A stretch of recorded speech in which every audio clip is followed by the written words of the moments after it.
All Indiana Politics is your premier source for Indiana politics, focusing on issues that matter to you. I still want us to be the best in the Midwest. We can't afford another lockdown. Give the citizens of this country the relief they need. Education in the state of Indiana remains priority number one. In-depth, nonpartisan coverage. We don't know exactly where the economy will be in January. People are worried with good reason. Exclusive interviews with Indiana's political leaders. We have the resources here in the state of Indiana to care for those who are in need. Expert analysis on critical legislation. We need to reform those laws. This recovery is going to take some time. We've got to anticipate that there'll be a budget shortfall. From Wish TV, this is All Indiana Politics Podcast on the All Indiana Podcast Network.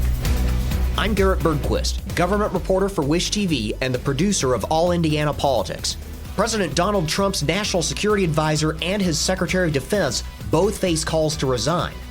The magazine The Atlantic revealed National Security Advisor Mike Waltz inadvertently added its editor-in-chief to a group chat on the Signal app concerning planned airstrikes in Yemen.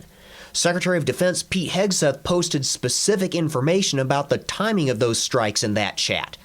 Signal is a free app that anyone can download. It's encrypted end-to-end, but it has multiple known vulnerabilities. Senator Todd Young serves on the Senate Intelligence Committee and received a classified briefing on the matter.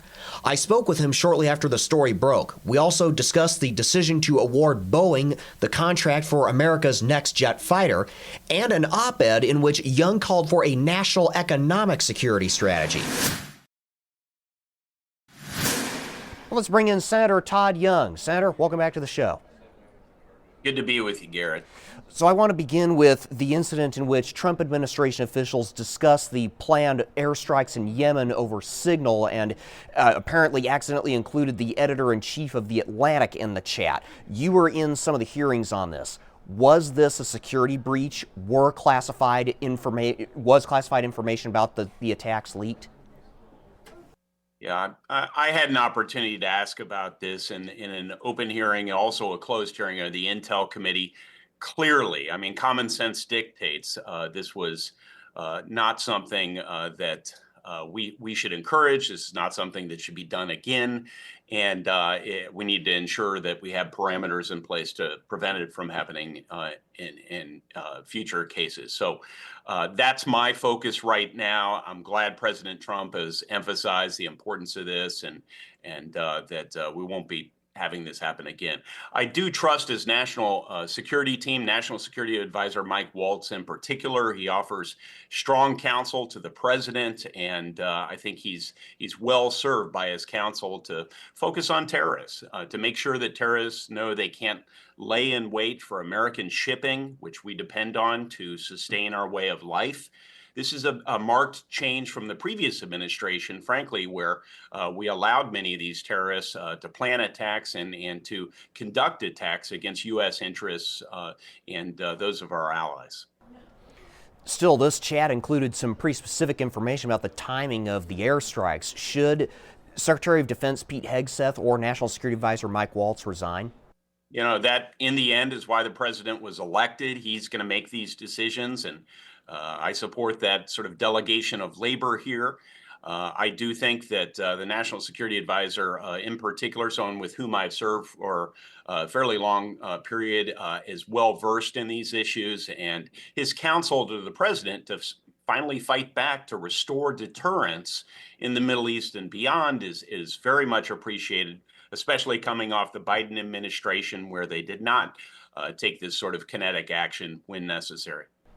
Does this suggest a deeper problem with operational security, though, among the Trump administration's security team?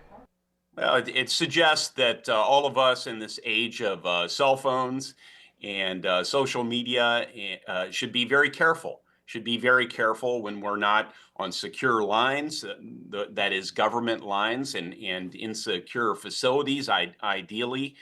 And we should also only be communicating with people on a need-to-know basis. So we're going to learn from this example. I know the administration is, and there's still some unanswered questions, I do have to say, Garrett, and I was able to dive into much of that during the closed session, a couple of days ago.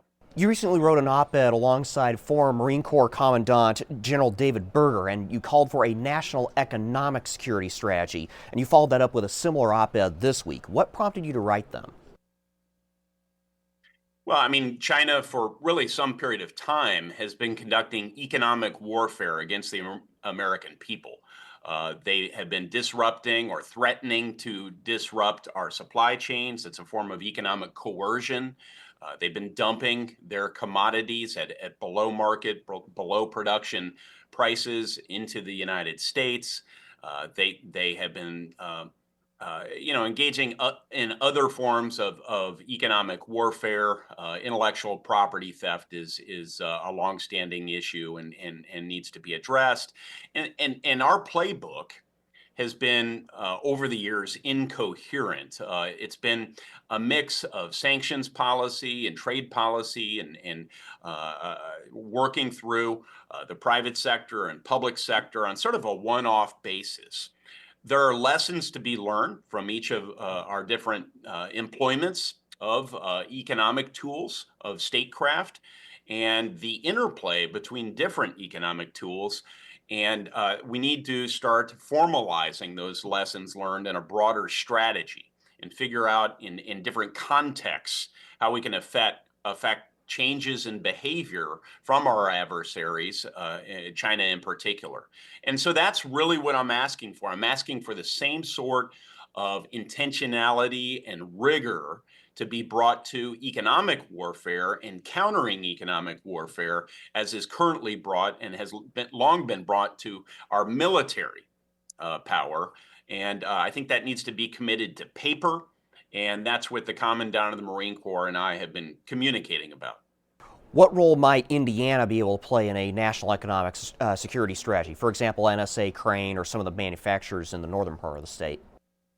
Well, I think in recent years, I've tried to highlight the fact that Indiana, being the most manufacturing intensive state in the country, can play an essential role in hardening ourselves against economic warfare, particularly against disrupting our supply chains. But not just that.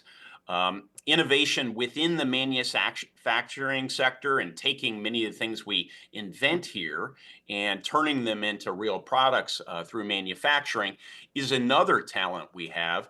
And so we can be less dependent on countries that we don't have a high level of trust with, China namely, but many other countries as well, if we're able to harden ourselves against stormy seas. And so my latest addition to this is an initiative that is sort of pursuant to a national economic security strategy. It's a shipbuilding initiative.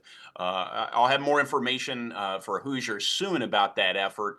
President Trump mentioned the importance of this initiative in his State of the Union address, and it's one of many examples, and I hope opportunities for Hoosiers to make us safer and more secure while creating more jobs in the heartland. In that speech to Congress, though, the president called for repealing the CHIPS and Science Act, which you worked very hard on. Have you had a chance to talk to him about his concerns? I have. Yeah, I've spoken to the president. I've spoken to those around him. The president's made no bones about the fact that certain aspects of implementation of the CHIPS Act he didn't like. Heck, I had to work with the Biden administration on this implementation. So you can imagine there were certain things I wasn't happy with as well. A child care mandate made no sense in a tight labor market. These fabs where people are employed to make semiconductors are probably going to be offered high quality child care anyway to work there.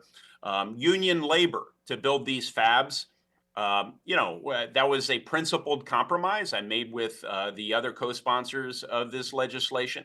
It may cost a bit more, but it is of high quality. And I know the Trump administration has prided itself on its engagement of labor. So, I'll work with the president to make tweaks to this legislation. But I have to say, if you have received a private sector foreign direct investment commitment of roughly $500 billion and counting for an investment of $30 billion, that's an amazing return on taxpayer investment. More importantly, we're going to be a lot more prepared for a doomsday scenario in which the very computer chips that go into our ballistic missiles and our warfighters' equipment, we're more independent of other countries in sourcing those semiconductors. So great piece of legislation, and we'll work with President Trump to improve it.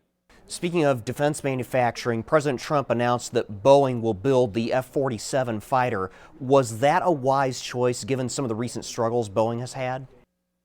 You know, reputationally, there's no question Boeing has taken a big hit. I've asked some probing questions in recent years of their leadership. I was just on the phone this week with their CEO, sort of peppering him with questions about internal improvements.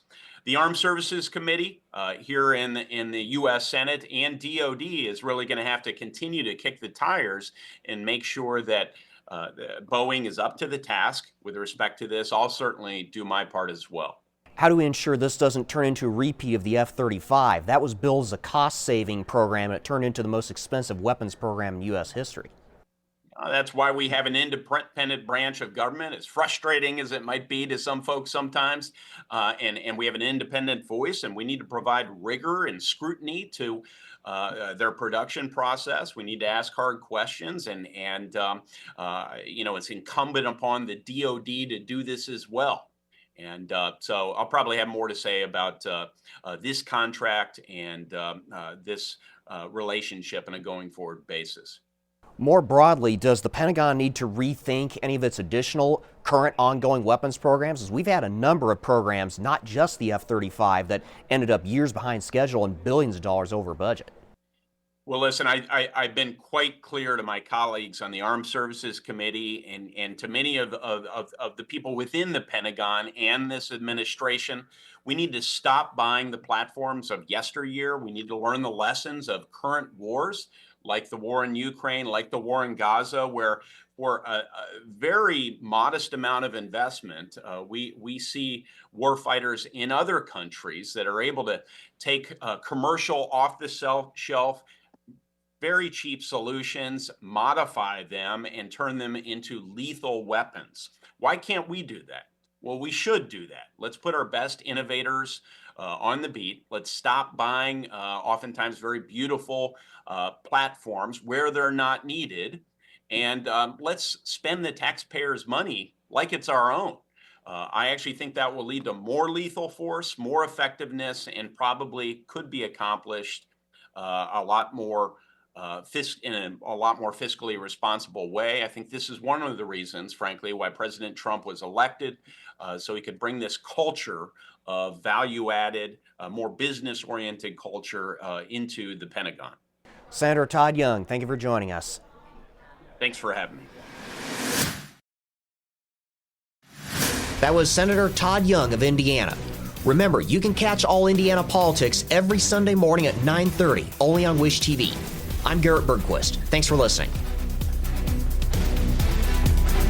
From Wish TV, this is All Indiana Politics Podcast on the All Indiana Podcast Network.